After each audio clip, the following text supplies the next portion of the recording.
Desde 2017, os fãs de Tolkien estão aguardando a série do Senhor dos Anéis da Amazon.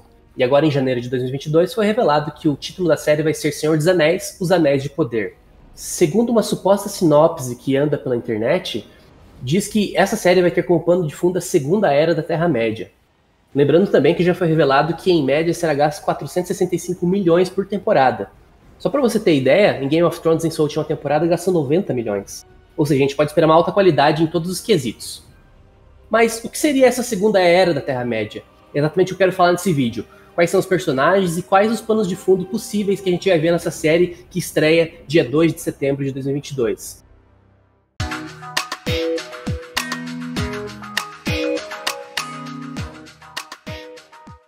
Antes mesmo de falar da Segunda Era, deixa eu fazer um breve resumo da Primeira Era. No livro do Silmarillion, ele conta as aventuras e tragédias dos elfos em suas guerras épicas contra o Lorde das Trevas Morgoth.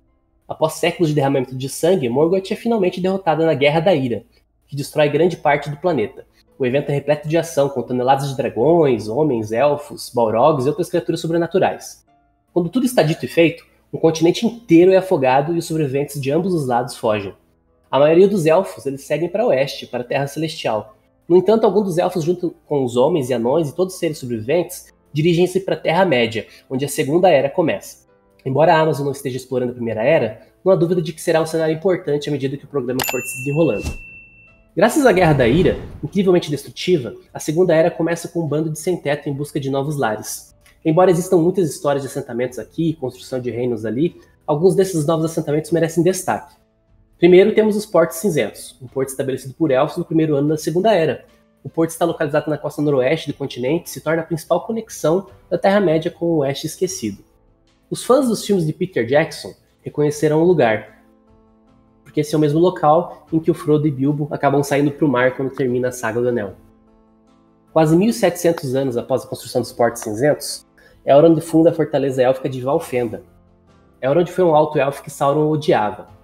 Também conhecido como Imladris e a última casa amiga a leste do mar, Valfenda acaba se transformando num dos principais bastiões de proteção para o povo livre da Terra-média, durante o resto da Segunda e Terceira Era, e continuará sendo de fundamental importância nas histórias de O Senhor dos Anéis e O Hobbit. Um dos principais vazamentos de elenco da série da Amazon foi Morfydd Clark, que será nada menos que a dama élfica Galadriel. Bem, Galadriel já tinha milhares de anos na Segunda Era. Ela é um dos seres mais antigos de toda a Terra-média. Na época da Segunda Era, ela já era casada com Celeborn, mas na época eles ficavam pulando de floresta para outra procurando um local seguro para o seu povo.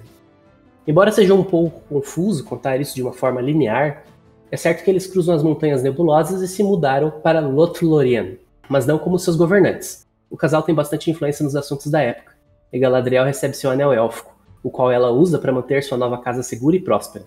Em algum momento ela também dá à luz a filha Celebrian, que se torna esposa de Elrond, a mãe de Arwen. Enquanto os elfos estavam loteando a Terra-média, o destino dos homens estava sendo escrito em outro lugar, a nação insular de Númenor. Basicamente é um dos momentos mais importantes de toda a Segunda Era. Após a destrutiva Guerra da Ira, os Valar, os espíritos guardiões da Terra-média, levantaram uma ilha gigante em forma de estrela no oceano, como um presente para os homens que lutaram contra Morgoth.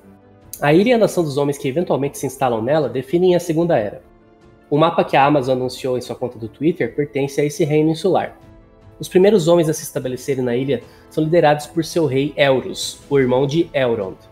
Os dois irmãos e seus filhos tiveram a opção de viver suas vidas como os elfos imortais ou homens imortais. Enquanto Elrond se tornou um senhor élfico imortal, Elros se tornou o primeiro rei mortal de Númenor, onde governa por pouco mais de 400 anos. Durante a Segunda Era, a nação insular permanece uma força reconhecida e uma parte central da narrativa de Tolkien. No final da Primeira Era, o verdadeiro Lorde das Trevas, Morgoth, é banido permanentemente da Terra-média. No entanto, muitos de seus servos sobrevivem, incluindo Balrog, que luta contra Gandalf em Moria, e Sauron. O espírito maligno que eventualmente se tornaria o Senhor dos Anéis foi o Tenente Mordor, Lorde das Trevas, durante a Primeira Era. E depois que Morgoth, o verdadeiro Senhor do Escuro e inimigo do mundo, é banido, o próprio Sauron se torna o Lorde das Trevas. Entrando no vácuo de poder deixado por seu mestre, Sauron se torna o principal inimigo por toda a Segunda e Terceira Era. Cerca de 1000 anos depois da Segunda Era, ele constrói e corrompe Mordor como sua principal base de operações e começa a fazer planos para causar alguns problemas aos povos livres. No entanto, não estamos falando de Sauron, o globo ocular flamejante aqui. Nenhum cara imponente à armadura negra.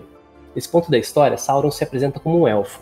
Em vez de atacar os seus inimigos élficos, o Lorde das Trevas aproveita sua forma física ainda atraente, chamando-se Anatar, o Senhor dos Presentes, e começa a fingir oferecer sua amizade a qualquer elfo que o ouça deste lado das Montanhas Sombrias. Sauron, ainda chamando-se Anatar, passa os próximos séculos se infiltrando, enganando e ganhando a confiança dos elfos da Terra-média.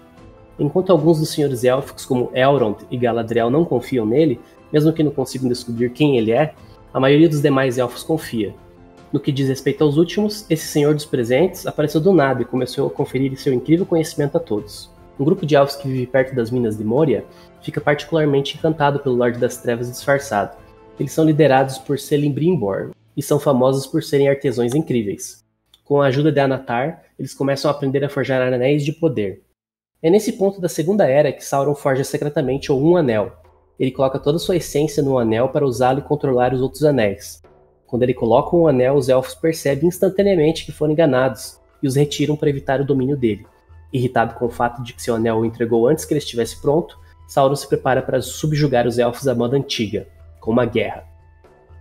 Uma vez reveladas as verdadeiras intenções de Sauron, ele exige os outros anéis de poder, alegando que os elfos nunca seriam capazes de fazê-lo sem sua ajuda. O que é tecnicamente verdadeiro, com exceção dos 3 anéis mais poderosos dos elfos. É claro que, sentindo-se traídos, os elfos se recusaram a entregar qualquer uma de suas poderosas joias. Sauron não participou diretamente da criação dos 3 anéis, então eles estavam livres da influência corruptora. Então, embora ele pretendesse que um anel governasse a todos, os 3 estavam ligados ao poder do um, mas seus usuários não recebiam influência de Sauron. Assim, não havia necessidade de destruí-los. Isso explica por que os 3 foram mantidos, em vez de descartados e excluídos. Com esse pretexto para a guerra, Sauron ataca o povo livre da Terra-média, numa batalha que dura vários anos e quase leva ao domínio total do vilão. A princípio, Celebrimbor e seu povo são destruídos, os anões recuam para Moria e Elrond foge para o norte para fundar Valfenda. O Lorde das Trevas também captura os 7 anéis que acabariam indo para os anões e os 9 anéis que acabariam sendo dados aos espectros do anel. Porém, os 3 anéis élficos permanecem ocultos. Assim que Sauron se prepara para a corrida da vitória na Terra-média, aparecem os Númenóreanos. É isso mesmo, a nação de homens que vivia na ilha em forma de estrela no meio do oceano, de repente chega e vence Sauron rapidamente, enviando o Lorde das Trevas correndo de volta para Mordor. Isso salva os elfos, homens e anões da destruição total. Nos próximos séculos, os Númenóreanos e Sauron continuam a aumentar sua força e disputar o poder da Terra-média. Sauron passa as próximas centenas de anos reconstruindo suas forças. Ele finalmente constrói sua torre de Barad-dûr e distribui os anéis de poder e cria os espectros do anel como seus novos servos aterrorizantes. Ele continua a dominar praticamente tudo que está à sua vista, com exceção dos reinos élficos e alguns povos humanos dos Númenóreanos ao longo da costa da Terra-média. Eventualmente, Sauron se declara o Rei dos Homens, um movimento que é um insulto aos Númenóreanos, muito bélicos e orgulhosos de seu poder. O rei Númenóreano Ar-Pharazôn, o Dourado, invade a Terra-média com um exército tão resplandecente que os servos de Sauron o abandonam sem lutar. Consequentemente, Sauron se rende ao rei Númenóreano. Espere, o quê? É isso mesmo. Sauron, que ainda mantém sua atraente aparência de Anatar, se entrega de bom grado aos Númenóreanos e se torna seu refém. Isso pode parecer um movimento covarde, mas acaba sendo a condenação para os homens. Eles trazem o Lorde das Trevas de volta para sua nação insular, e não demora muito para que o prisioneiro comece a trabalhar seus encantamentos no próprio rei de Númenor. Quando Sauron chega a Númenor como prisioneiro, não demora muito para que o canalha se torne tão importante para o rei que é promovido para um dos seus conselheiros. Uma vez em posição de poder, Sauron começa a convencer os súditos do rei a adorar Morgoth, fazendo até sacrifícios humanos. Sauron finalmente convence o rei Númenor a atacar os Valar em suas terras distantes a oeste, numa tentativa ilusória de obter a imortalidade. Isso é claramente um problema sem precedentes e se torna um dos raros casos na história da Terra-média quando o próprio Deus Supremo, Eru Ilúvatar, descer para intervir. Eru destrói a armada de navios do rei rebelde e afunda a ilha insurgente em uma catástrofe semelhante à Atlântida. Curiosamente, é nesse ponto da mitologia de Tolkien que a Terra é literalmente remodelada de uma planície para uma esfera. O próprio Sauron é pego no caos, e enquanto seu espírito sobrevive e volta para a Terra-média, seu corpo é destruído. Nesse ponto, faltam apenas 250 anos para o término da Segunda Era. Nos últimos 2 séculos e meio, concentraram-se na fundação de 2 reinos importantes, um dos quais qualquer fã de O Senhor dos Anéis deve reconhecer. Estamos falando de Arnor e Gondor, 2 reinos fundados por um grupo de fiéis Númenóreanos que rejeitaram as mentiras de Sauron e sobreviveram à destruição da sua casa, navegando antes que o caos catastrófico irrompesse. Quando eles chegaram à Terra-média, uniram força com os elfos e se estabeleceram numa nova vida. Essas são as mesmas pessoas que constroem, entre muitas outras coisas, a Torre de Saruman, a cidade de Minas Tirith e a Torre do Topo do Vento, onde Frodo é esfaqueado pelo espectro do Anel. Eles também trazem consigo a Árvore Branca, que pode ser vista em O Retorno do Rei, bem como a Palantir, a pedra brilhante que Saruman usa para conversar com Sauron. Tudo encaminha para uma nova era para os homens e para os 2 novos reinos, até Sauron aparecer novamente na Terra-média. Quando eles percebem que Sauron retornou a Mordor, os Númenóreanos nomeiam a Montanha da Perdição.